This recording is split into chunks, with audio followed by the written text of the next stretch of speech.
Welcome, everyone. Let's talk about a moment that has already been etched into baseball history.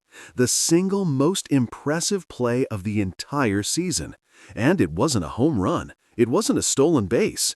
It was Yoshinobu Yamamoto's legendary relief appearance in the bottom of the 8th inning of Game 7 of the World Series. To truly understand the magnitude of what we witnessed, you have to first appreciate the setting. The season all comes down to this one game. Winner takes all. And our team is clinging to a one-run lead. It's the bottom of the 8th inning, and the wheels are starting to come off. The starting pitcher has just lost his command. He walks a man, gives up a single, and then another walk to load the bases with only one out.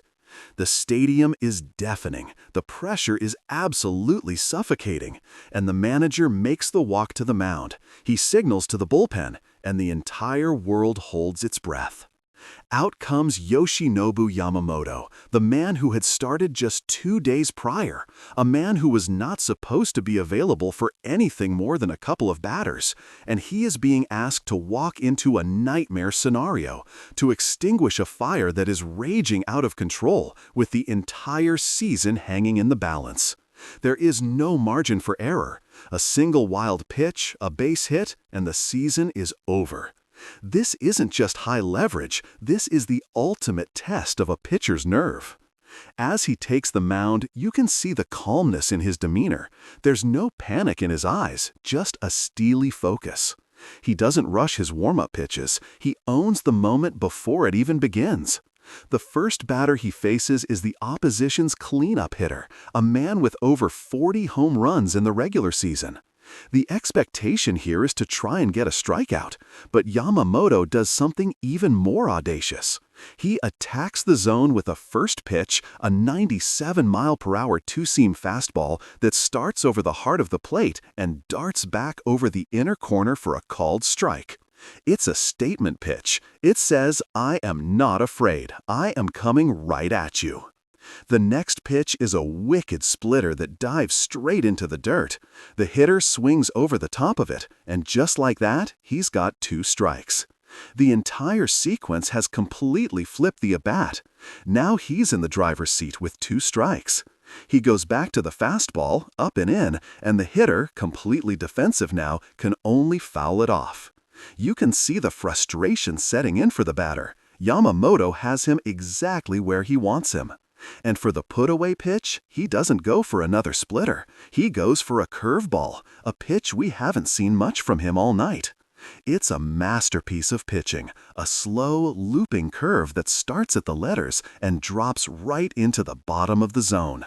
The hitter is so geared up for velocity or the splitter that he freezes. He takes it for a called strike 3.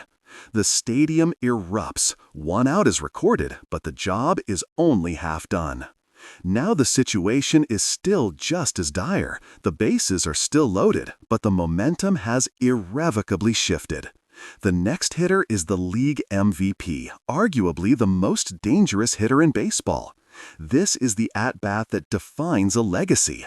Yamamoto doesn't waste any time. He starts him with a curveball for a strike, again showing a level of guts and confidence that is just breathtaking. He's pitching backwards to the best hitter in the league, completely disrupting his timing. The second pitch is a cutter on the hands that the MVP fouls off, and now he's in an 0-2 hole. He's got him in the exact same position. You can feel the entire ballpark leaning in. Everyone knows what's coming next, the devastating splitter in the dirt. But Yamamoto is a step ahead. He knows the MVP is looking for it, so he throws a high fastball, a waste pitch, but the hitter, desperate to make contact, swings through it. He's now set him up perfectly with the element of surprise. And for the final pitch, with the count still 0-2, he does indeed go to the splitter, but he doesn't bury it in the dirt this time. He throws it a little higher, a splitter that looks like a fastball out of the hand, but then plummets as it reaches the plate. The MVP commits, he swings with everything he has, and he hits nothing but air. A swing and a miss, inning over. Crisis averted. The roar from the crowd is pure catharsis. Yamamoto doesn't even crack a smile. He just gives a firm nod, as if he knew this was his destiny all along. He struts off the mound, having thrown just 7 pitches, 6 of them for strikes, to the 2 most feared hitters in the lineup, with the season on the line.